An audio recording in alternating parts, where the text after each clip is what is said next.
তো বন্ধুরা, তোমাদের সাথে আজকে মাটনের রেসিপি শেয়ার করব, তার জন্য ভিডিওটা বানাচ্ছি। মাটনের রেসিপি অনেকেই জানো, তাও ভাবলাম তোমাদের সাথে শেয়ার করি যখন। তো এখানে আছে 1 কিলো মাটন, তার সাথে এখানে আছে টমেটোর কাঁচা লঙ্কা পেস্ট করব আমি।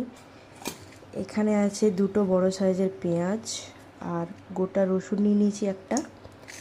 আর এখানে আছে জিরে গুঁড়ো, ধনে গুঁড়ো, হলুদ, পরিমাণ মতো নুন, আর নিয়েছি কাশ্মীরি লঙ্কার গুঁড়ো। এটা একটু বেশি নিয়েছি কালারের জন্য।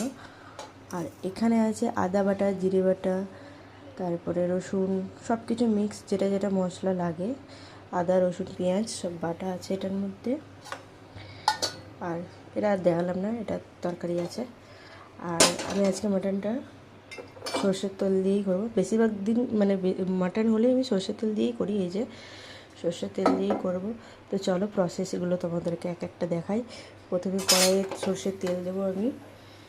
তেলটা ভালোভাবে গরম হয়ে গেলে এর মধ্যে কিছু গরম মশলা, গোটা গরম মশলা আর পেঁয়াজটা ভাজতে দেবো। তো চলো প্রথমে তেল দিয়ে দিই। আর খুব একটা বেশি তেল দেবো না, যেহেতু মাটন থেকে তেল বেরোবে, ওই জন্য আমি তেল খুব একটা দেবো না। পেঁয়াজটুকু ভাজতে যেটুকু তেল লাগে সেটুকুই দেবো, ব্যাস। এটাই যথেষ্ট পেঁয়াজ ভাজার জন্য। তো তেলটা গরম হোক, তারপরে পেঁয়াজগুলো দিয়ে দেবো। চলো তেলটা গরম হয়ে গেছে, তো এবারে সব জিনিসগুলো এক এক করে দিয়ে দিই। এখানে সব রকম মানে গোটা মশলা আছে। জিরে, গোটা জিরে, তারপরে 2টো এলাচ, লবঙ্গ, গোলমরিচ, একটু কারি পাতা, আর এই যে তেজপাতা, আর একটু চিনি দেব কালারের জন্য, আর ব্যালেন্সটাও ঠিক থাকবে। তো আমার কাছে দারচিনিটা ছিল না, তো যা আছে সেটা দিয়েই করব। দারচিনিটা শর্ট আছে, তো এইগুলো আমি এখন গরম তেলের মধ্যে দিয়ে দেবো ফোড়নের জন্য। তো তোমরা এখানে শুকনো লঙ্কা ফোড়ন দিলে আরও ভালো, শুকনো লঙ্কা ফোড়নটা দিলে আরও ভালো, কিন্তু শুকনো লঙ্কা আমি দেবো না, যেহেতু ছেলে খাবে বাড়ানো। তো এখানে আমি 2টো তেজপাতা দিয়ে দিচ্ছি। এরপরে ফোড়নটা ভালোভাবে হয়ে গেলে এর মধ্যে একটু দেবো চিনি। চিনিটা অপশনাল, তোমরা দিতে পারো নাও দিতে পারো, আমি দিই যাতে কালারটা ভালো আসে। এরপর দিয়ে দেবো পেঁয়াজগুলো।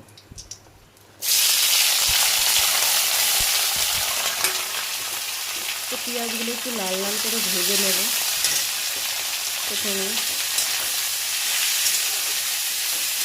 গ্যাসটাকে একটু হাই ফ্লেমে করে দিলাম, কারণ পেঁয়াজ থেকে তো জল বেরোবে, জানোই তোমরা। এর মধ্যে একটু নুন দিয়ে দেবো যাতে পেঁয়াজটা তাড়াতাড়ি নরম হয়ে যায়। তো চলো একটু নুন দিয়ে এটাকে ঢাকা দিয়ে রেখে দেবো যাতে পেঁয়াজটা একটু নরম হয়ে যায়। আর একটু লাল লাল হয়ে গেলে তারপরে বাকি মশলাগুলো দেবো। তো চলো এটাকে ঢাকা দিয়ে রাখি। চলো এটা তো লাল লাল করে ভাজা হোক, তার ফাঁকে আমি একটুখানি টমেটোর আর কাঁচা লঙ্কা পেস্ট করে নিই। এটাকে আলাদাভাবে পেস্ট করব।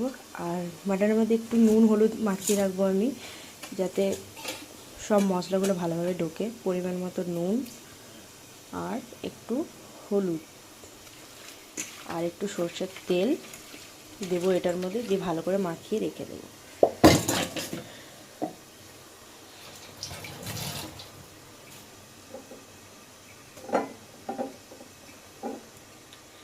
চলো তো এটার মধ্যে একটুখানি সরষের তেলও দেবো, যাতে নুন হলুদের সাথে সরষের তেলটা ভালোভাবে মিশে যায়। এটা কি বলো তো, মাখিয়ে রাখলে না সব মশলাগুলো ঢোকে আর খেতেও ভালো লাগে। তো এইভাবে আমি একটু মাখিয়ে রেখে দেবো। এটা আরও আগের থেকে মাখিয়ে রাখলে ভালো, তো আমি মাখিয়ে রাখিনি, ভুলে গেছিলাম। তো এখন মাখিয়ে রাখছি আমি, যতক্ষণ মশলাটা কষাবো ততক্ষণ এর মধ্যে এটা মাখানো থাক। এই যে মাখানো হয়ে গেল, এরপরে টমেটোটা পেস্ট করে নিই। চলো পেঁয়াজটা ভাজা হয়েছে নাকি দেখো, অনেকটা লাল লাল হয়ে গেছে। মিডিলে একবার আমি নেড়ে দিয়েছিলাম পুড়ে যাবে বলে, তো দেখো অনেকটা লাল লাল হয়ে গেছে। এরপর আমি এই যে ম্যারিনেট করা মাটনটা দিয়ে দেবো। এখানে তোমরা না কাসুরি মেথিও দিতে পারো, বিশ্বাস করো খুব ভালো লাগবে খেতে। আমার কাছে কাসুরি মেথিটা শেষ হয়ে গেছে, তাই দিচ্ছি না, তো দিলে সত্যি খুব ভালো লাগে। তো এটাকে ভালোভাবে কষাবো একটুখানি, কষানো মানে তেলের মধ্যে একটু হালকা করে ভাজবো, তারপরে বাকি মশলাগুলো সব দেবো। 2 মিনিটের মতো জাস্ট।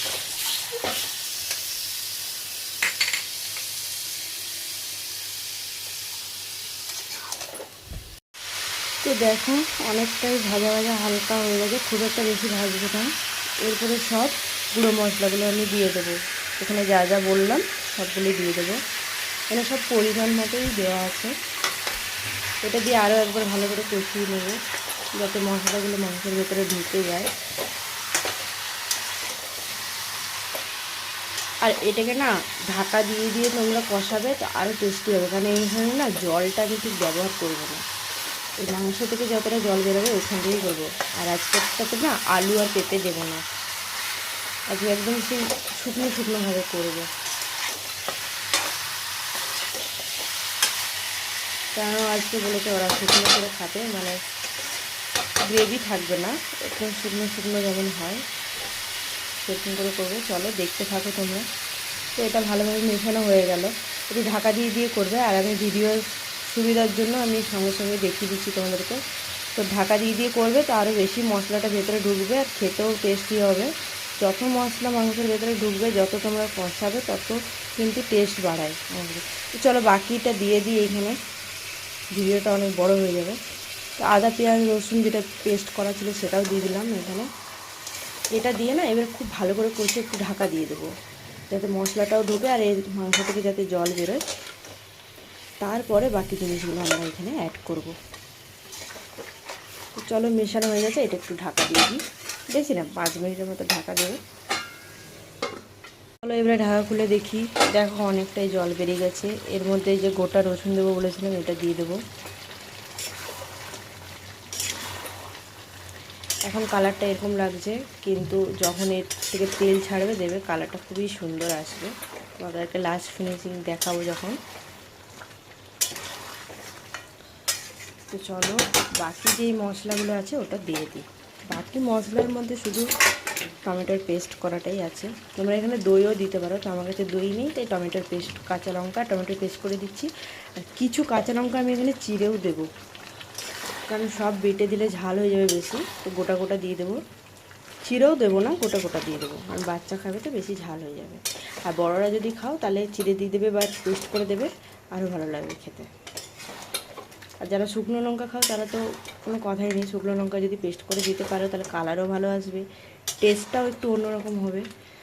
তো চলো এটা আমি এবারে দিয়ে দিয়েছি, টমেটোর পেস্টটা কাঁচা লঙ্কার পেস্ট দিয়ে দিয়েছি। এবারে আরেকটা জিনিস দেব, অল্প একটুই দেব, দোকানের কেনা এভারেস্টের মিট মশলা একটুখানি দেবো, বেশি দেবো না, নাহলে তেতো হয়ে যাবে। ব্যাস এটাই যথেষ্ট। তো চলো এটাকে ভালোভাবে ঢাকা দিয়ে রেখে দিই। আর তো এখানে বাটি ধোয়া জলটা আমি দিয়ে দেব, আর কোনো জল আমি ব্যবহার করব না, কারণ মাংস থেকে অনেক জল বেরিয়ে গেছে। আর ওই বাটি ধোয়া জলটাই যেটুকু দিলাম, আর আমি এখানে জল ব্যবহার করব না। এবারে ফাইনালি এটাকে ঢাকা দিয়ে রেখে দেবো। আর তোমরা লাস্টে একবার নুনটা চেক করে দেবে, আমি তো পরিমাণ মতো দিয়েছি নুন, তোমরা লাস্টে আরেকবার চেক করে দিয়ে দেবে যদি কম বেশি হয়। তো চলো এবারে এটা ফাইনালি আমি ঢাকা দেব, যতক্ষণ না এটা জলটা শুকনো হয়ে আসছে, টেনে নিচ্ছে ততক্ষণ। আর এর মধ্যে আমি আর কোনো জল অ্যাড করব না, এই জলে সেদ্ধ হবে। তো চলো ঢাকা দিয়ে দিই, ফাইনাল হওয়ার পর তোমাদেরকে দেখাচ্ছি। তো বন্ধুরা ফাইনালি এই যে আমার মাটনের কালার, জানি না ভিডিওতে কতটা লাগবে, সামনে অনেকটা ওই যে দেখতেই পাচ্ছ কতটা জল ছেড়েছে, আমি কিন্তু একটুও জল দিইনি। তো এতটা আমি জল রাখবো না, একদম শুকনো শুকনো করবো, ওই জন্য গ্যাসটাকে বাড়িয়ে রেখেছি। আর দেখতে পাচ্ছ অতিরিক্ত তেলও নেই, কিন্তু এটা যখন বসে যাবে তখন তেলটা ছেড়ে দেবে। তো ফাইনালি এই যে শুকনো, আর একটু ঝোলটাকে শুকনো করবো, আর এর মধ্যে একটু গরম মশলা গুঁড়ো আর এই যে ফ্রেশ কিছুটা ধনে পাতা কুচিয়ে আমি রেখেছিলাম এটার মধ্যে একটু দিয়ে দেবো। আমার ভালো লাগে, জানি অনেকে মাটনে ধনে পাতা দেয় না, চিকেনে দেয়, তবে আমার খুব ভালো লাগে ধনে পাতার গন্ধটা, তাই আমি দেবো ওর সাথে মিশিয়ে। আর এটাকে আর একটু শুকনো করবো, একদম ঝোলটা আর একটু টানবো আর একটু গরম মশলা দিয়ে নুনটা চেক করে নামিয়ে নেবো। চলো গরম মশলাটা দিই। বন্ধুরা এই যে গরম মশলা গুঁড়োটা দেবো নামানোর সময়, বেশি দেবো না তাহলে তেতো হয়ে যাবে, অল্প একটুই দেবো। তো দেখো ফাইনালি আমার মাটন রেসিপি রেডি। তো তোমাদের ভিডিওটা কেমন লাগলো অতি অবশ্যই কমেন্ট করে জানিও। এটা গরম মশলাটা দেওয়ার পর 2 মিনিট আমি ঢাকা দিয়ে রেখে দেবো, তারপরে নামিয়ে নেব। তো বন্ধুরা এই যে ফাইনাল আমার মাটনের রেসিপির লুক। তো মিডিলে আমি কিছুটা কাঁচা লঙ্কা দিয়ে দিয়েছিলাম, গোটাই দিয়েছি, চিড়ে দিইনি যেহেতু ছেলে খাবে। তো দেখো একটু গ্যাসটাকে কমিয়ে রেখে দিয়েছিলাম, কতটা তেল বেরিয়েছে মাটন থেকে। আমি যেটুকু তেল ইউজ করেছি ওইটাই দিয়েছি, কিন্তু আর এর থেকে একটুও বেশি দিইনি, যেটুকু তেল বেরিয়েছে মাটন থেকে। তো এই যে ফাইনাল মাটনের লুক কেমন হয়েছে কমেন্টে জানিও। বাই বাই সবাইকে, গুড আফটারনুন।